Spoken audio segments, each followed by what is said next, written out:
Bien, seguimos. Vamos ahora a analizar, ya concluimos con la Constitución de la República del Ecuador. ¿Hay alguna pregunta con respecto a los artículos analizados? ¿Alguna duda, alguna pregunta? ¿Sí o no? De mi parte, no, economista. Bien, muchas gracias, señorita Yolisa. Vamos ahora a analizar algunos artículos, los más importantes, de la de la Ley Orgánica de Economía Popular y Solidaria. Por supuesto, no son todos los artículos, solamente los más importantes que nos refiere el programa con respecto a las organizaciones comunitarias y a las organizaciones asociativas. Ya ustedes en otra materia más adelante analizarán el papel de las cooperativas. Bien, voy a hacer la presentación.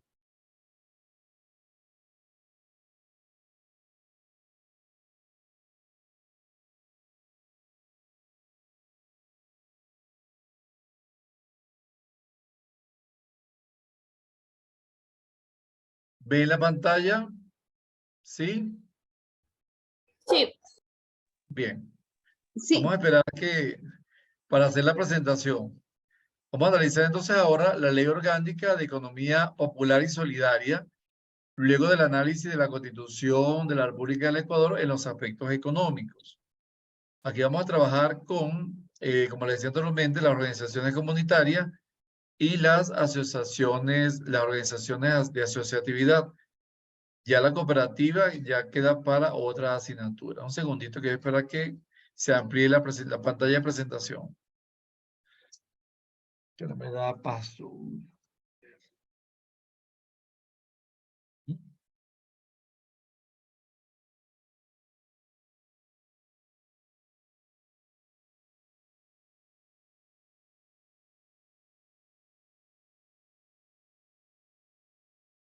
Bien. Ahora sí. Bien. Ley Orgánica de Economía Popular y Solidaria. Bien. La Ley Orgánica de Economía Popular y Solidaria fue establecida en el año, pero como causa, perdón, de la deposición de la Constitución del año 2008. Esta ley de economía popular y solidaria y el sector financiero contempla en su artículo número 1, ¿verdad? Su definición. ¿Cómo se define la ley orgánica de economía popular y solidaria en su artículo 1? A la forma de organización económica donde sus integrantes, individual o colectivamente, organizan y desarrollan procesos de producción, intercambio, comercialización, financiamiento y consumo de bienes y servicios. ¿Para qué? Para satisfacer necesidades y generar ingresos, ¿verdad? Como toda organización económica. Ahora, esta satisfacción de necesidades y generación de ingresos estará basada en las relaciones sociales de solidaridad, cooperación y reciprocidad, de tal manera que se le dé importancia al privilegio del trabajo, al ser humano como sujeto y fin de la actividad, orientado a el buen vivir, en consonancia con la naturaleza sobre la apropiación, el lucro y la acumulación de capital. Entonces, fíjense que la ley es muy explícita en su artículo número 1. ¿Cuáles son los aspectos importantes del artículo número 1? La producción, intercambio, comercialización, financiamiento de bienes y servicios para satisfacer necesidades y generar ingresos. Otro elemento importante de ese artículo son las buenas relaciones solidarias de cooperación y de reciprocidad, de manera que se busque el buen vivir en consonancia con la apropiación, el lucro y la acumulación de capital. Es lo que estima el artículo número 1. Ahora, ¿cuáles son los objetivos cuando se promulgó esta ley? Lo contempla el artículo número 3. ¿Cuáles son las características de ese artículo número 3? Reconocer, fomentar y fortalecer la economía popular y solidaria del sector financiero popular. Potenciar las prácticas de economía popular y solidaria a través de qué organizaciones, a través de las comunas, comunidades, pueblos y nacionalidades, y en sus diferentes aspectos de forma económica para alcanzar la máxima felicidad de la vida. ¿Y a qué le llamamos máxima felicidad de la vida? Al summa causae. Establecer un marco común donde las personas naturales y jurídicas puedan insertarse en esa economía popular y solidaria. Y finalmente, establecer la institucionalidad pública que va a ejercer el control, la fiscalización, la regulación, la rectoría, el fomento y el acompañamiento a esas organizaciones. Quiere decir que la ley está bien sustentada en la figura que quiere amparar a través del alcance del summa causae, ¿verdad? A través del amparo a las personas naturales y jurídicas y principalmente que esas personas naturales y jurídicas se sientan dentro de la constitucionalidad a través de una rectoría, de una regulación, un control, fomento y acompañamiento por parte del Estado. ¿Aló?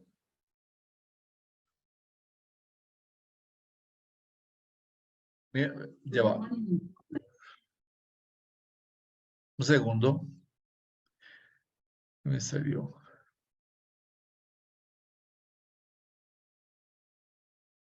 ¿Se ve la pantalla, señorita Yulisa?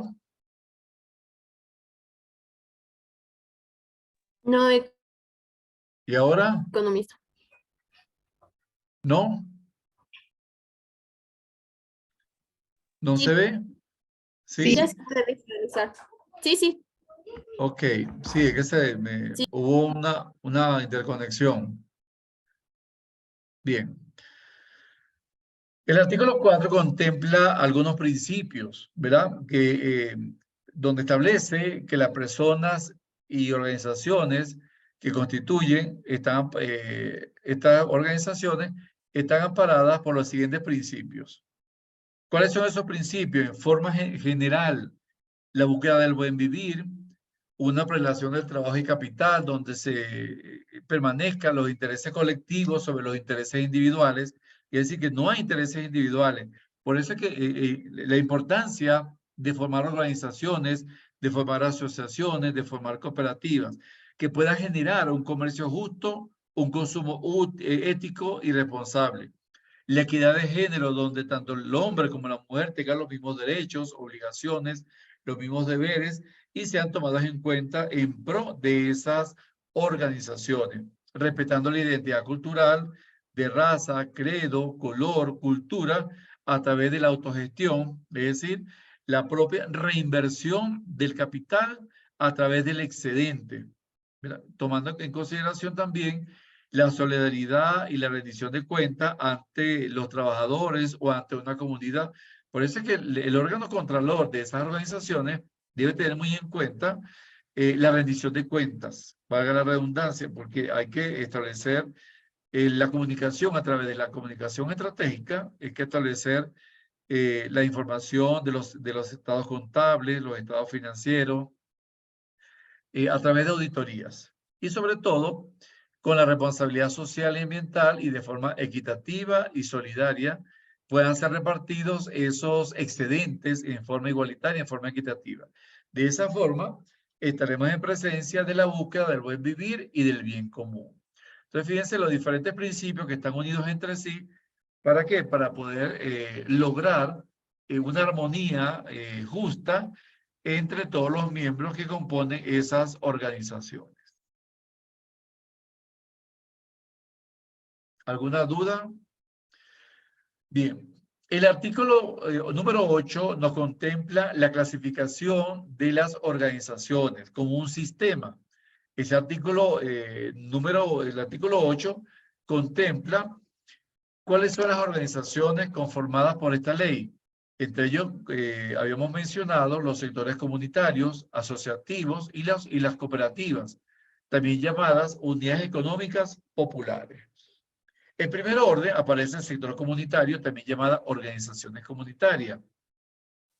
Este sector comunitario está compuesto por un conjunto de organizaciones donde se dan relaciones de territorio, relaciones familiares, étnicas, culturales, de género, de cuidado de la naturaleza, ya sea urbana o rural, tales como unidades, pueblos y nacionalidades, y que tiene como propósito esta organización la producción, la comercialización, la distribución y el consumo de bienes y servicios lícitos y socialmente necesarios. ¿De qué forma?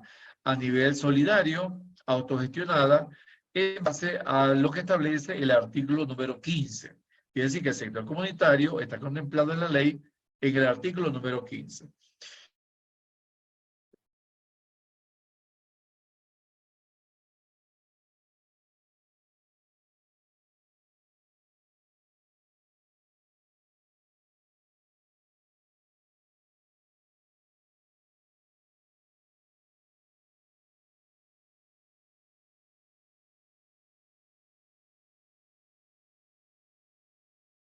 Vuelvo otra vez.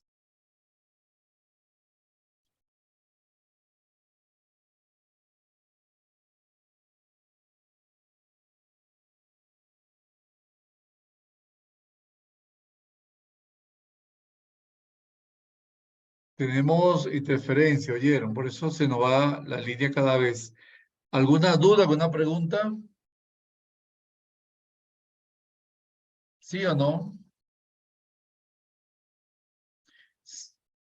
Señorita Perugacha, ¿alguna pregunta?